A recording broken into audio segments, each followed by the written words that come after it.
নমস্কার। রাজকোষ ঘাটতি মেটাতে আরও ৩,৫০০ কোটি টাকা ধার নিচ্ছে পশ্চিমবঙ্গ সরকার।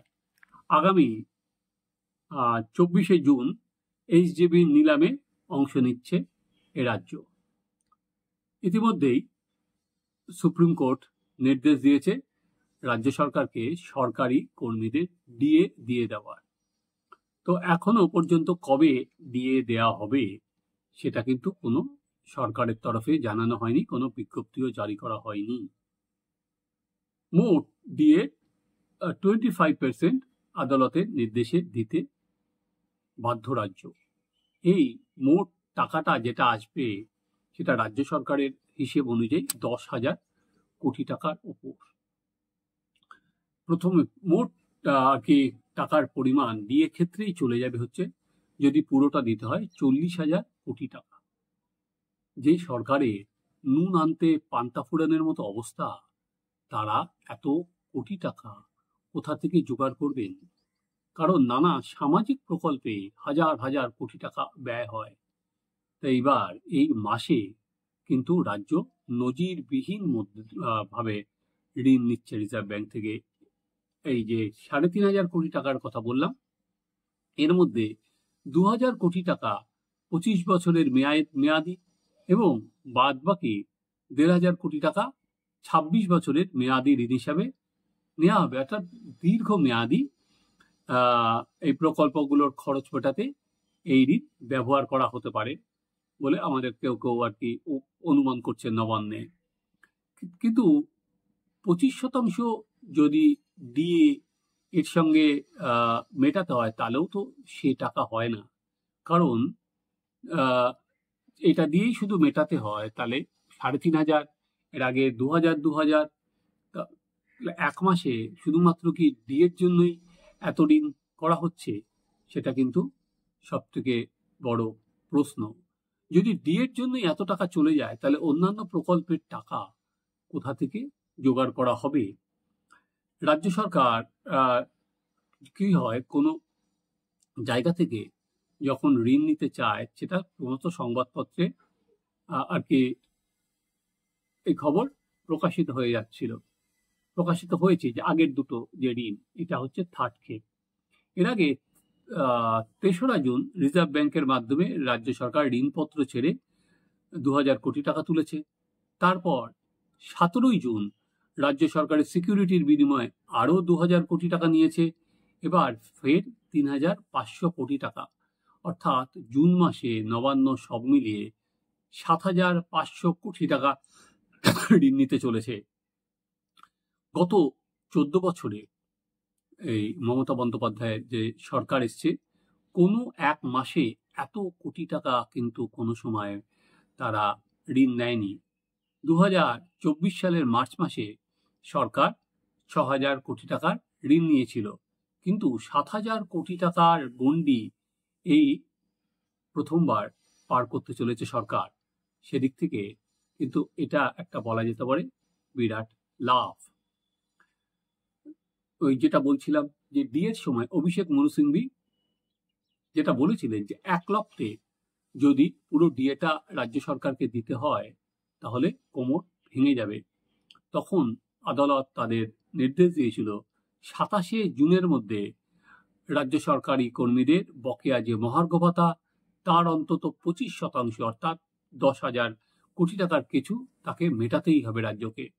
সেই ধাক্কায় রাজ্যের কোষাগারের কোমর কিভাবে ভেঙেছে তা কিন্তু ঋণ নেওয়ার হিড়িকে পরিষ্কার বোঝা যাচ্ছে। তাহলে ভাবা যায় যে এর সঙ্গে পরবর্তী সময় যদি 30,000 কোটি টাকার যোগ হয়, রাজকোষের অবস্থা কোথায় গিয়ে দাঁড়াবে? 24শে জানুয়ারি সিকিউরিটি নিলাম অনুষ্ঠিত হবে রিজার্ভ ব্যাংকের ই-কুবের প্ল্যাটফর্মে।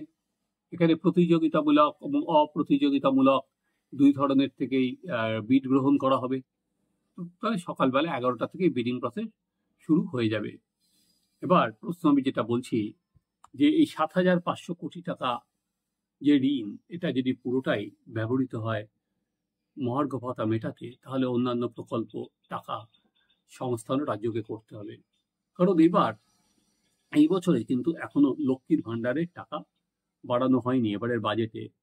কিন্তু আশা করা হচ্ছে বা অনুমান যে যেহেতু পরের বছর বিধানসভা ভোট, সেই বিধানসভা ভোটের দিকে তাকিয়ে নিঃসন্দেহে বিধানসভা ভোটের আগে লক্ষ্মীর ভাণ্ডারের টাকা আরো বাড়ানো হবে। যেহেতু বিজেপির তরফ থেকে বলা হচ্ছে তারা অন্নপূর্ণার ভাণ্ডার দেবে, সেই অন্নপূর্ণার ভাণ্ডার হচ্ছে প্রতি মাসে ৩,০০০ টাকা করে দেবে তারা, এই দাবি তারা করেছে। কারণ রাজ্য এখনো পর্যন্ত কিন্তু ১,০০০ আর ১,২০০ টাকা করে দেয়। তাহলে ৩,০০০ টাকাটা সেখানে অনেক, তাহলে কিছু বাড়াতে হবে এবং একসঙ্গে ২ মাস বা ৩ মাসের টাকা বাড়াতে হবে। এই যখন আর কি টাকা ধার করে বিভিন্ন সামাজিক প্রকল্প চালাতে হচ্ছে, মহার্ঘবতের টাকা যদি এর সঙ্গে মেটাতে হয় সেটা মেটাতে হচ্ছে, তাহলে রাজ্যের যে প্রকল্প, যে উন্নয়নের যে কাজ, সেটা হবে কোথা থেকে? ধরুন রাস্তার কাজ, ধরুন ব্রিজের কাজ, এই কাজগুলোকেও তো রাজ্যকে একই সঙ্গে এগিয়ে নিয়ে যেতে হবে। সেই সঙ্গে যে হিউজ চাকরি বাকি পড়ে আছে, সেই টাকাই বা আসবে কোথা থেকে? বেতন বাবদ যে টাকা, সে টাকাও তো রাজ্যকে মেটাতে হবে। এখনো পর্যন্ত সব তো ক্যাজুয়াল স্টাফ নিয়ে চলছে। রাজ্য বারবার করে আদালত দেখাচ্ছে, কিন্তু আদালত বারবার করে বলছে যে চাকরি রাজ্য দিতেই পারে, এর সঙ্গে এই আদালত, মামলা, এগুলো দেখিয়ে কোনো লাভ নেই। কিন্তু রাজ্যের কোষাগারের যদি হাড়ির হাল হয়, তাহলে এই উন্নয়ন বা লোকজনের চাকরি বা কিভাবে হবে?